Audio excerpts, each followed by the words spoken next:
Assalamualaikum warahmatullahi wabarakatuh. Jumpa lagi masih dengan saya Dr. Fikri. Tenang aja, belum berganti kita, masih sama.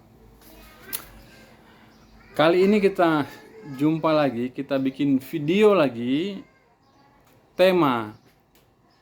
Mumpung berkaitan dengan apa?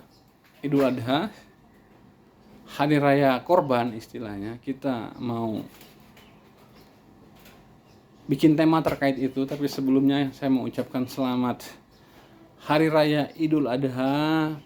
Semoga kita semua menjadi pribadi-pribadi yang bertakwa, tapi jalan ketakwaan kita tidak dengan jalan simbolisasi penyembelihan hewan dalam diri kita ya. Karena jiwa hewan itu atau hewan itu bukan kambing hitam atas segala macam keserakahan, kemunafikan, kejahatan yang kita perbuat ya. Jadi kali ini kita bahas tema soal itu. Soal kerancuan berpikir dalam masyarakat yang mensimbolisasikan bahwa akar keserakahan, kejahatan, keburukan manusia itu disebabkan atau bersumber pada struktur jiwa hewan dalam dirinya. Nah, ini kita dulu waktu saya kecil, saya sering dengar itu di kampung khotbah Jumat, bukan khotbah Jumat, khotbah Idul Adha. Itu khotib sering menyatakan begini, semoga dengan momentum Idul Adha ini kita bisa mencapai derajat takwa, spirit Ibrahim yang menyembeli Ismail. Itu kan persembahan sebenarnya itu. Nah, tetapi ini disimbolkan dengan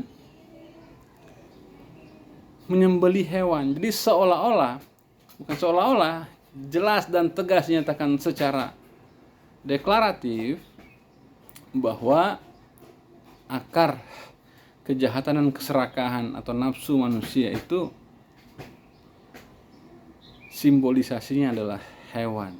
Nah, padahal ya, ketika Idul Kurban kita mencari persembahan terbaik, sapi kalau perlu yang paling gemuk, kambing yang paling besar, yang paling bagus.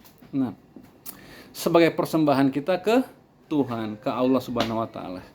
Tapi di saat yang bersamaan kita melabeli hewan korban kita itu dengan simbol kebejatan, keserakahan, kejahatan manusia. Itu secara logika itu batal. Bagaimana mungkin persembahan kita ke Tuhan itu kita hantarkan dengan simbolisasi, dengan seolah-olah dengan menyembeli hewan ini kita bisa mencapai derajat takwa? No, salah. Justru sebaliknya, jalan kita menuju Tuhan, persembahan kita ke Tuhan itu lewat simbolisasi hewan.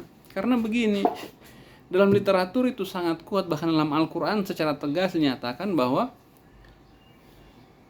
hewan menerima wahyu. Jadi struktur dari dunia mental hewan, jiwa hewannya itu dia kompatibel dengan wahyu atau dengan divine revelation ya. Dengan divine revelation, wahyu-wahyu ilahiyah itu disimbolisasi dengan itu. Dan ketika saya belajar juga filsafat, sains, itu nggak ada struktur hewan yang bertentangan atau yang berkaitan dengan sebagai simbol keserakahan, nggak ada. Ini kita kasih analogi yang bodoh-bodoh saja ya, yang sering kita tuduh hewan buas. Apa itu? Singa, harimau, buaya, apalagi yang kita buaya misalnya, sering saya katakan di beberapa kesempatan, sebuah buaya tidak pernah menghabiskan ikan di sungai atau ikan di kolam, begitu ya. Tapi ketika manusia datang di sungai itu, di kolam itu, Yang habis bukan cuma ikan, bahkan buaya ikut habis. Ya disetrum pada dia, ya kan? Nah, disetrum. Di kolam juga begitu. Atau hutan. Apa? Raja hutan, singa, harimau. Sebuah singa dan harimau. Tidak ada hutan yang rusak, tidak mengganggu warga. Tuh. Tapi ketika manusia datang terbitkan iup, habis semua, ya enggak?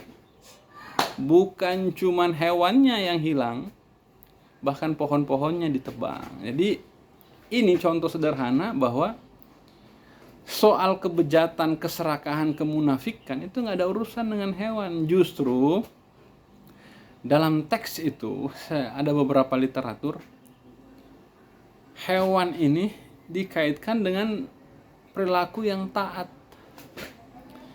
Kerjanya bertasbih saja, taat pada Tuhan. Hewan nggak berani berbuat sesuatu yang Tuhan larang. Artinya apa?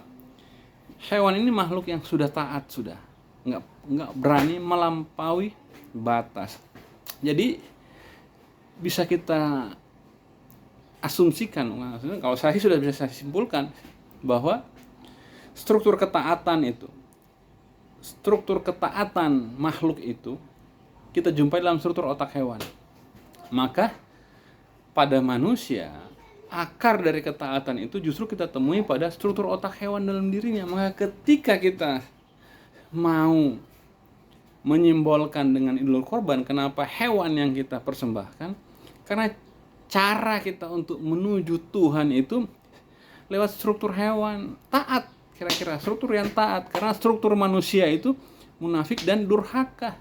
Abu Lahab disimbolisasi dalam Al-Alaq 15:16.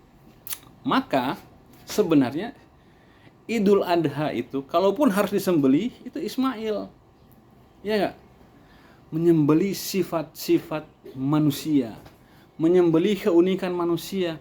Sembelih kita punya rasionalitas. Yang salah satu konstruksi dan arsitekturnya adalah manipulatif. Itu yang kita sembelih.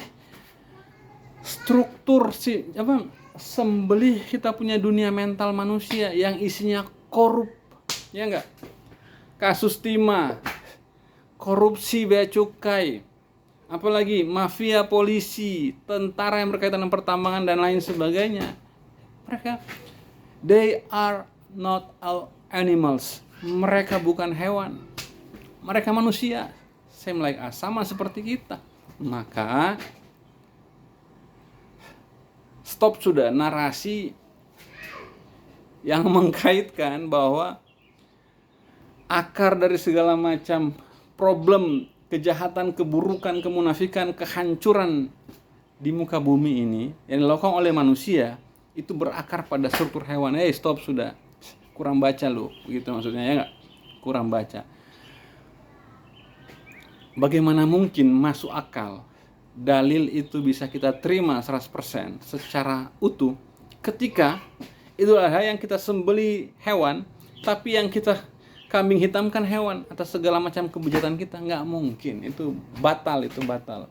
Nah, hanya bisa kita terima dalilnya ketika yang kita persembahkan hewan ke Tuhan sebagai bentuk pengorbanan kita. Nah, yaitu dengan cara adalah menggugurkan dimensi manusia kita. Makanya dalam kajian sufistik atau sufism atau kajian mistisisme, cara kita mencapai Tuhan itu fana. Apa itu fana? Kosongkan kita punya dunia rasional, ekspektasi. Ya. Mimpi jadi presiden, ya sampai menjual iup-iup tambang, kira-kira begitu kan. Mimpi jadi menteri, desire to power, ya. Hasrat untuk berkuasa. Itu mengisolasi banyak hal, mengeksploitasi banyak hal, bahkan sampai membunuh kawan sendiri, membunuh teman sendiri. Hanya ingin berkuasa, desire terhadap uang dan kemewahan. Nah, itu semua nggak ada dalam dunia mental hewan. Hewan tidak mengejar tahta dan kekuasaan. Hewan tidak mengumpulkan capital, menguasai sumber-sumber produksi, alat produksi dan lain sebagainya, memonopoli, kagak ada. Yang melakukan itu semua justru human animals, hewan yang namanya manusia. Jadi sudah betul itu peristiwa Nabi Ibrahim dan Ismail yang dibawa pertama manusia sebagai simbolisasi, hey, gua mau sembelih nih makhluk yang namanya manusia, kan ini perusak di muka bumi. Tapi karena karunia, kasih sayang dan kemurahan Tuhan, udah gantilah dengan, karena kalau itu jadi disembelih, habis umat manusia ini, nggak ada kehidupan. Sementara agama prinsip utamanya adalah hidup, ya, hidup. Nah, maka diganti dengan hewan sebagai simbolisasi ketakwaan. Jadi hewan itu, korban itu simbol ketakwaan dalam diri kita. Jadi kalau kita mau jadi takwa, belajar ke hewan. Sebuas-buas itu yang kita tuduh harimau, singa, puma, jaguar, dan lain sebagainya, nggak pernah melakukan isolasi manusia kayak di Gaza itu, ya. Sebuas-buas hewan, ular yang paling berbahaya sekalipun nggak pernah mengisolasi dan mendehumanisasi, bahkan menghapus manusia di Hiroshima, Nagasaki itu, bom atom dan lain sebagainya. Sebuas-buas hewan, apalagi yang belum kita sebut, buaya dan lain sebagainya, itu holocaust, bukan mereka yang lakukan. Yang lakukan itu semua manusia yang melakukan segala bentuk kejahatan, ya. Jadi buat para khotib, buat para imam, kita buka diskusi lagi bahwa saatnya kita mengakhiri narasi yang mengkambing hitamkan hewan atas semua kedurhakaan manusia. No, nggak ada hewan yang durhaka.